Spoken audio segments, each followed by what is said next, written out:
Sexual intercourse या संभोग fertilisation का प्रोसेस होता है जिसमें पुरुष और महिला एक दूसरे से यौन संबंध बनाते हैं, जिसमें पुरुष का स्पर्म और महिला का एग मिलकर एक गर्भ का निर्माण करते हैं। तो आज इस वीडियो में हम फर्टिलाइजेशन का पूरा प्रोसेस जानेंगे जो आप लोगों के बहुत काम आने वाला है। तो वीडियो को जरा भी स्किप किए बिना पूरा जरूर देखना और समझना।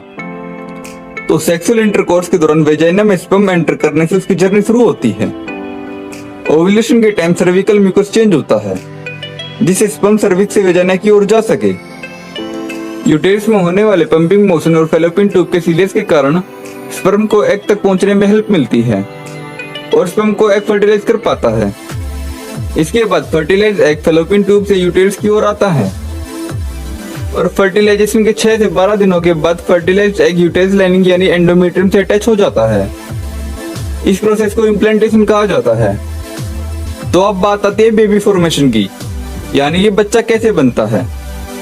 तो जब मेल गैमेट्स यानी कि मेल का स्पर्म और फीमेल गैमेट्स यानी कि फीमेल का एग जब ये दोनों आपस में मिलते हैं तो इसको फर्टिलाइजेशन कहा जाता है, जिससे बेबी का प्रोसेस शुरू होता है।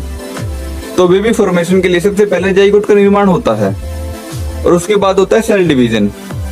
तो सबसे पहले सेल डिवीजन 2 होते हैं, फिर 4 सेल डिवीजन होते हैं, फिर 8 सेल डिवीजन होते हैं और लास्ट में 16 सेल डिवीजन हो जाते हैं, जिसे हम मोरूला भी कहते हैं। और ये मोरूला फर्टिलाइजेशन के 96 घंटे के बाद मोरूला तैयार होता है, यानी कि 4 दिन बाद मोरूला तैयार हो जाता है।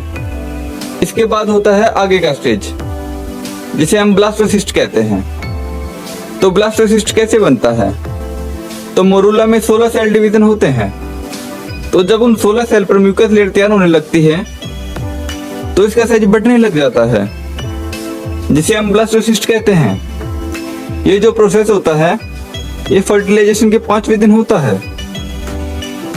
तो ब्लास्टोसिस्ट के एंडोमेट्रियम के कांटेक्ट में आते ही उसके कुछ आउटर सेल्स बनने लग जाते हैं, इसे ट्रोफोब्लास्ट कहते हैं। इसके बाद ये अपने सेल मेम्ब्रेन छोड़ देते हैं और सिंगल स्ट्रक्चर की तरह एक्ट करते हैं।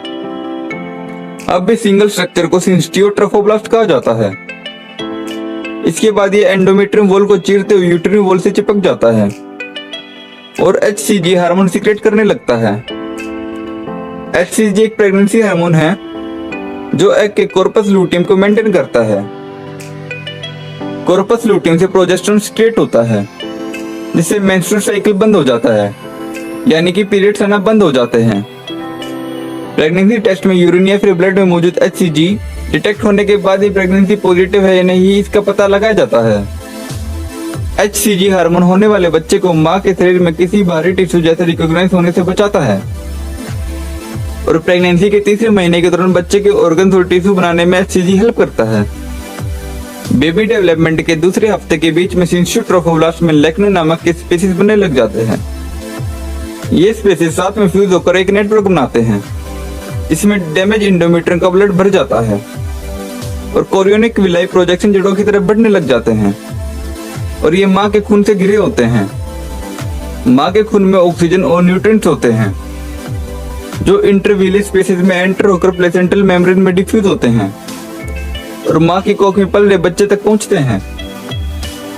बच्चे के खून में मौजूद कार्बन डाइऑक्साइड और वेस्ट प्रोडक्ट निकलकर माँ के खून में जाते हैं और इस तरह से बाहर निकलते हैं, लेकिन माँ और बच्चे का खून मिलता नहीं है। इस प्रोसेस के कारण ही प्लेसेंटा यूटेरिन वॉल से जुड़ा रहता है और माँ और बच्चे के बीच कनेक्शन टूटने का डर नहीं रहता। प्लेसेंटा का जो काम है वह बच्चे को ऑक्सीजन और न्यूट्रिशन का पहुंचाना। प्लेसेंटा और बच्चे की नाभि से जुड़ी गर्भनाल माँ से बच्चे तक ऑक्सीजन और न्यूट्रिएंट्स पहुंचाती है और साथ ही बच्चे के खून से वेस्ट प्रोडक्ट को बाहर निकालती है। गर्भनाल में स्टेम सेल्स होते हैं जो अलग अलग तरह के सेल जैसे बोन सेल्स, फैट सेल्स में डिफरेंस रखने की क्षमता रखते हैं। साथ ही अलग अलग तरह के ब्लड सेल्स बनाने के लिए रिस्पॉन्सिबल होते हैं। गर्भनाल की लेंथ लगभग 55 सेंटीमीटर से लेकर 60 सेंटीमीटर के बीच की होती है।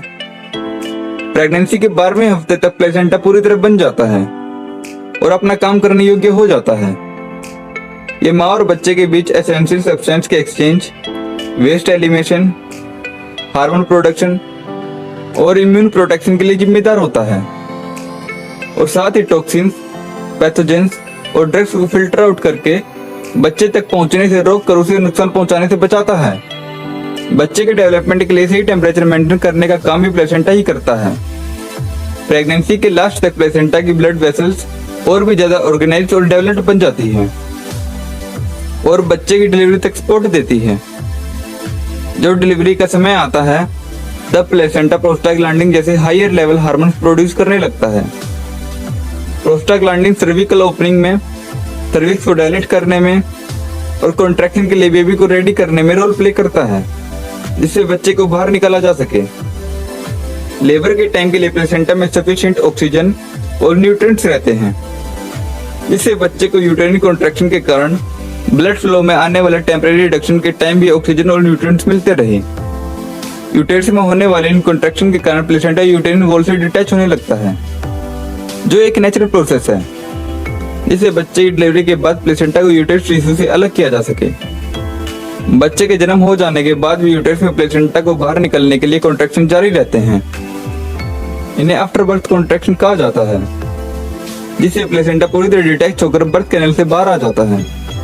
डॉक्टर इस गर्भनाल को धीरे से खींचकर और मां के एब्डोमेन पर प्रेशर डालकर प्लेसेंटा को बाहर निकालते हैं। इस प्रोसेस में कुछ मिनट से लेकर 1 घंटा भी लग सकता है, क्योंकि बर्थ के बाद प्लेसेंटा का एक भी टिश्यू अगर अंदर रह जाता है तो प्रॉब्लम हो सकती है। तो इस वीडियो में मैंने आपको सब कुछ शॉर्ट में समझा दिया है और काफी आसान तरीके से समझा दिया है। अगर आपको ये जानकारी अच्छी लगी है तो वीडियो को लाइक करके शेयर कर दीजिए। साथ में ऐसी और वीडियो देखने के लिए हमें फॉलो और सब्सक्राइब भी कर लीजिए। धन्यवाद।